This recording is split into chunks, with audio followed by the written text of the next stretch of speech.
खानों तो बहुत बड़ी खबर है। सबसे पहली खबर तो यह है कि नून लीग ने पूरी कोशिश करके देख ली, क्योंकि पहली बारी नून लीग की थी और नून लीग ने क्लेम किया था कि वो ये आईनी तरमीम करवा देंगे। और जब उन्होंने क्लेम किया तो फिर आपने देखा कि उनके बड़े बड़े लोग जो हैं वो मुतहर्रिक हुए। नवाज शरीफ साहब ने टेलीफोन्स किए, इसहाक डार मुतहर्रिक हुए, शहबाज शरीफ खुद मुतहर्रिक हुए। ये सारे बार बार जाकर मुलाकातें फजल रहमान साहब भी करते थे।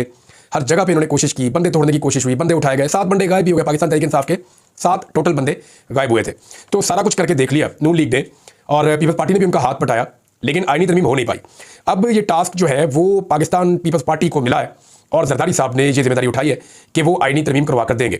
अगर जरदारी साहब ये आईनी तरमीम करवा देते हैं तो इसके बदले में उन्हें वो कुछ मिलेगा जो सियासी तौर पे उनको चाहिए, यानी वो अपने बेटे बिलावल के लिए बड़े ओहदे चाहते हैं आईनी नुक्ता नज़र से, और उसके लिए वो कोशिश भी कर रहे हैं। बिलावल को उन्होंने पूरी तरह मैदान में उतारा। पहले नून लीगी प्रोग्राम्स में जाते थे, प्रेस कॉन्फ्रेंस करते थे, दावे करते थे, और अब जो है वो बिलावल प्रोग्राम्स में जा रहे थे, प्रेस कॉन्फ्रेंस कर रहे थे, साफियों से मुलाकात कर रहे थे, दावे कर रहे थे। तो बिलावल ने भी बड़ी कोशिश की, लेकिन जो हुआ वो ये है कि पहले नून लीग का डाटा गलत था, अब बिलावल का डाटा गलत है।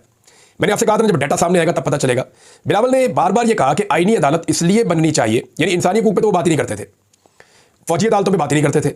वो जो हसास मामला थे जो जुड़े हुए थे सिविलियन सुपरमेसी और इंसानी हकूक के साथ, उनके ऊपर तो बात नहीं करते थे। बात करते थे घूम घूम के आईनी अदालत के ऊपर। अब आईनी अदालत पे बिलावल का जो सबसे तगड़ा आर्गूमेंट होता था वो ये होता था कि जनाब हम क्यों ना बनाए आईनी अदालत। 90% जो है time supreme court of Pakistan का आईनी मुकदमात सुनने में लग जाता है और 10% टाइम मिलता है बाकी मुकदमात को। ये बिलावल का दावा था, मैंने बार बार कहा ये मुमकिन नहीं है। हाँ, ये जरूर है कि मीडिया का 90% टाइम जो है वो आईनी मुकदमात को कवरेज करने में लग जाता है, क्योंकि वो ज्यादा कवरेज होती है उनकी। अदालत का ज्यादा टाइम नहीं लगता, मीडिया का ज्यादा लगता है। तो बिलावल ने गलत डाटा पेश किया। अब जो सही डाटा आया वो मैं आपको बता देता हूं। वैसे सही डाटा पता किसका होता है मैं बताता हूं आपको। जिसने आईनी तरमीम या कानून साजी खुद उसके ऊपर काम किया हो ना, जिन सियासतदानों ने, उनका डाटा ठीक होता है।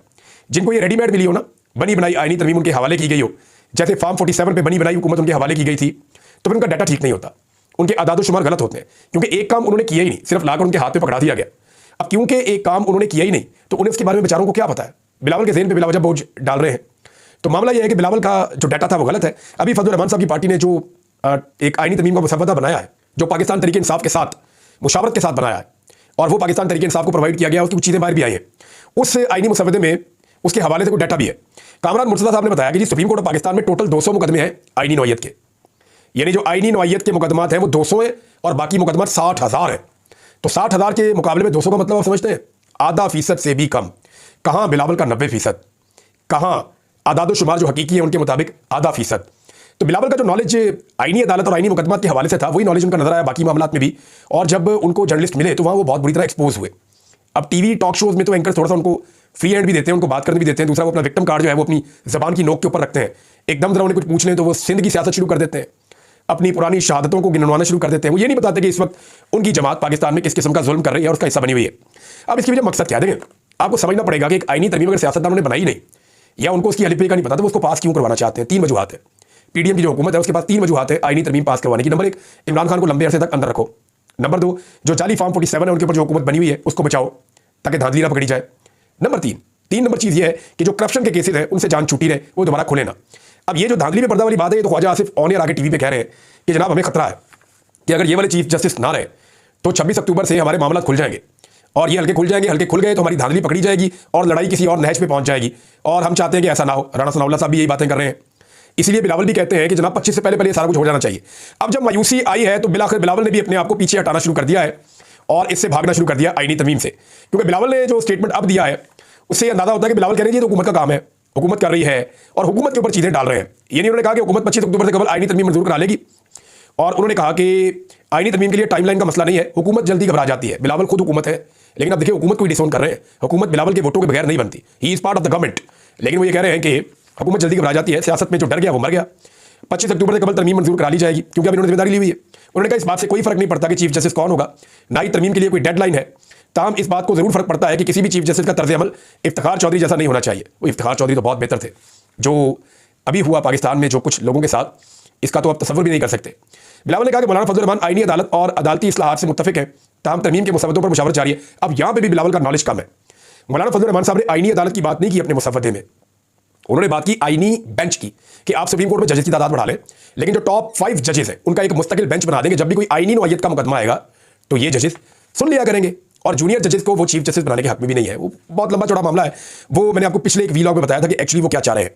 अब बिलावल अपनी ड्यूटी कर रहे हैं, लेकिन इसके बावजूद उनको थोड़ा थोड़ा पीछे भी हटना पड़ रहा है। उन्हें नजर आ रहा है कि बंदे पूरे नहीं हो रहे। बंदे पूरे क्यों नहीं हो रहे मैं आपको बताता हूं। अच्छा, चंद सवाल यहाँ खड़े हो गए, चंद वजूहात है जो मैं आपको बताता हूँ। नंबर एक, क्या फजल रहमान और पाकिस्तान तहरीक इंसाफ की बनाई हुई तरमीम से इनके मकासद हासिल हो सकते हैं? तो जनाब नहीं हो सकते। नंबर दो, फजल रहमान के बगैर नंबर पूरे हो सकते हैं? तो जनाब जवाब ये है कि उनके बगैर नंबर पूरे नहीं हो सकते।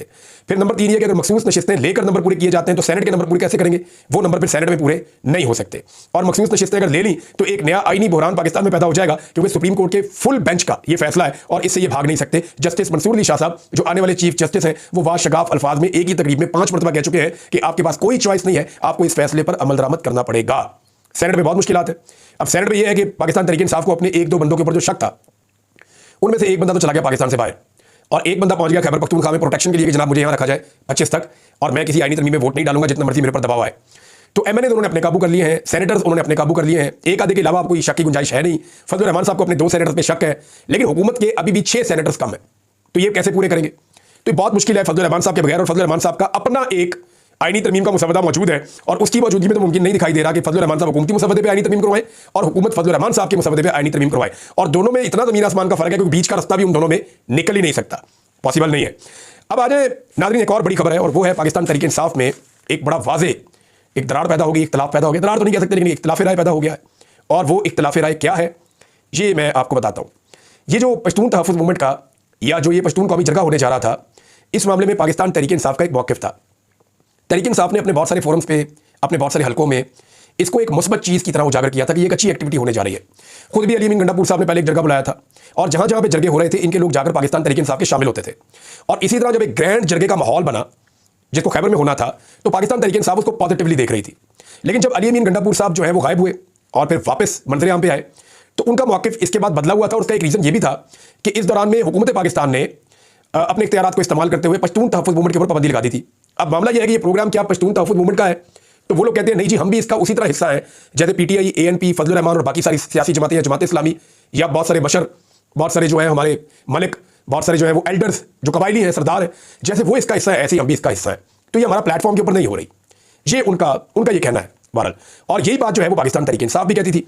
अब तहरीक इंसाफ ने जब अली अमीन गंडापुर साहब वापस आए तो एक नई सिचुएशन थी, तो सूबाई हुकूमत ने कोई और लाइन ले ली है और पूरी की पूरी तहरीक इंसाफ ने कोई और लाइन ले ली है। पहले तरह आपको सूबाई हुकूमत की लाइन, या चलिए आपको पहले मैं पाकिस्तान तहरीक इंसाफ की लाइन बताता हूं, क्योंकि हाँ, लेकिन इन दोनों से पहले एक और चीज़ मुझे लगता है कि आपको बतानी चाहिए, और वो ये बताना चाहिए कि जनाब इसके ऊपर जो फेडरल गवर्नमेंट है उसने क्या लाइन ली है। क्योंकि उसमें जो है वो मोहसिन नकवी साहब ने बड़ा क्लियरली कह दिया है कि बैरून मुल्क बैठे पीटीएम सपोर्टर्स मुल्क में फसाद कराएंगे तो हम भी खामोश नहीं रहेंगे। हुकूमत ने फैसला किया है कि पीटीएम को जरगे के नाम पर किसी भी सूरत मतवाजी अदालत कायम करने की इजाज़त नहीं देंगे।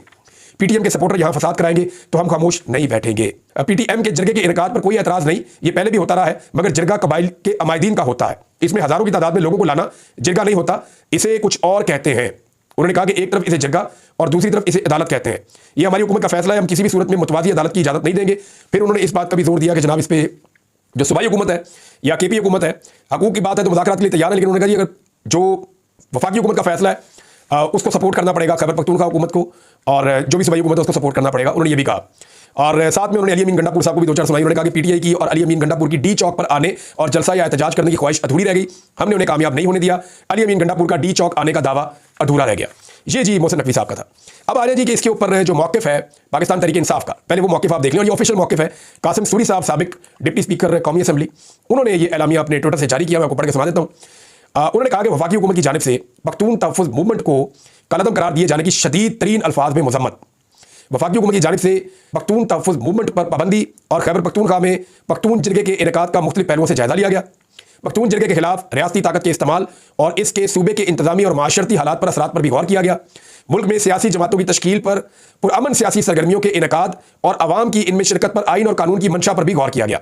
सूबाई हुकूमत की मर्जी और मंशा इंतजामी हुकूक और खुद मुख्तारी को खातिर में लाए बगैर एक सूबाई हुकूमत के लिए मसाइल पैदा करने की भी शदीद मजम्मत की गई कि सूबाई हुकूमत से पूछे नहीं, आपने अटैक करवा दिया वहाँ पे, ये वो कह रहे हैं। ताकत के अहमकाना इस्तेमाल से टाउट आईजी के जरिए अवामी मैंडेट से महरूम नाअहल और नालायक गिरोह वफाक में बैठकर मुल्क में मुसलसल इंतशार के बीच बुरा है। सियासी कमेटी तहरीक इंसाफ ने यह भी कहा, हुक्मरानी के हक और जवाब से यकसर महरूम गिरोह अमलन बुनियादी इंसानी हकूक, दस्तूर, सियासत और जमहूरियत की लाशों पर अपने इक़्तिदार की बिसात बचाने पर मज़िद है। यह भी जनाब सियासी कमेटी ने कहा।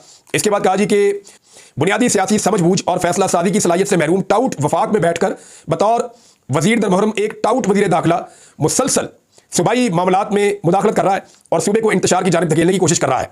यानी मोहसिन नकवी साहब पे इल्ज़ाम है कि वो सूबाई मामलात में मुदाखलत कर रहे हैं और सूबे में इंतशार इससे बढ़ रहा है। सियासी मामलात का हल अंधी ताकत से करना आमरीत की रवायत है। आमरीत के किसी माकूल सोच से आरी गुमाश्ते हालात संभालने की बजाय इनमें मजीद पेचीदियां पैदा कर रहे हैं। पख्तून तहफ़्फ़ुज़ मूवमेंट पर पाबंदी किसी मसले का हल है। न ताकत और तशद्दुद के जरिए बुनियादी सियासी हुकूक को सलब करने की किसी तरह हमायत कर सकते हैं। वो तो पूरी ताकत से साथ खड़े होंगे। जो कौमी जरगा उसके साथ पाकिस्तान तहरीक इंसाफ, अकल से पैदल बैंडेड चोर और उनके रियासती सरपरस्त मौला जट मिलकर मुल्क में अनारकी और तबकाती कशमकश को हवा देने की बजाय आइन और कानून और रूल्स ऑफ बिजनेस का एहतराम करें। आइन और कानून के तहत कायम सियासी जमातों को कलदम करार देने की रस्म बद को तर्क करके मुल्क में तहजीब और कानून के दायरे में पुरअमन सियासी अमल के फरोग का माहौल पैदा किया जाए।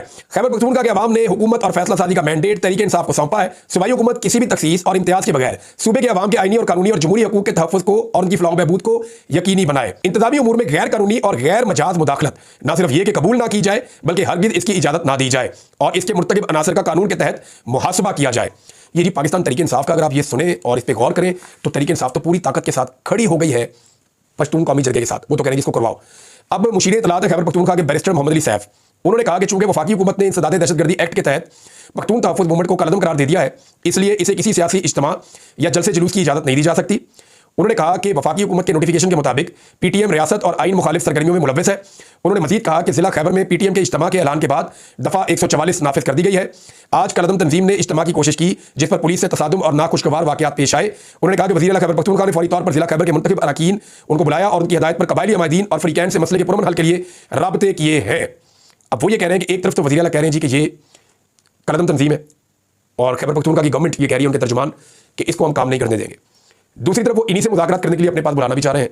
यानी पीटीआई की जो सूबाई हुकूमत है वो कंफ्यूज है और दूसरी जानब जो पाकिस्तान तहरीक इंसाफ है या उसका वर्कर है या उसकी लीडरशिप है या उसके उहदेदारान है या उसकी सियासी कमेटी है जिसने ये बयान जारी किया, वो सारे बड़े क्लियर है। वो ये कहते हैं कि कुछ भी हो जाए हम तो इस एहतजाज के हक में। अब यहाँ पे आगे मामला फंस गया है। फैसला जिसने करना है वो इमरान खान है और इमरान खान से इस वक्त मुलाकातें बंद हैं। लेकिन जो सूबाई वुज़रा हैं पाकिस्तान तहरीक इंसाफ के, सुहेल खान अफरीदी हैं या मीना खान है या बाकी लोग हैं, वो भी अपनी हुकूमत के खिलाफ इस मामले में उस तरफ खड़े हैं जहाँ पे पश्तून कौमी जरगा खड़ा है। तो ये एक अजीब सिनेरियो पैदा हो गया पीटीआई के लिए। अली अमीन गंडापुर साहब के लिए इतनी मुश्किल सूरत उनके पूरे सियासी करियर में नहीं आई होगी। अब अगर वो पॉपुलर वॉइस के साथ जाते हैं तो इक़्तिदार जाता है और अगर वो पॉपुलर वॉइस के अगेंस्ट जाते हैं तो उनकी मकबूलियत को डैमेज होता है और इस सूरत में उन्हें बड़ा सियासी नुकसान भी हो सकता है।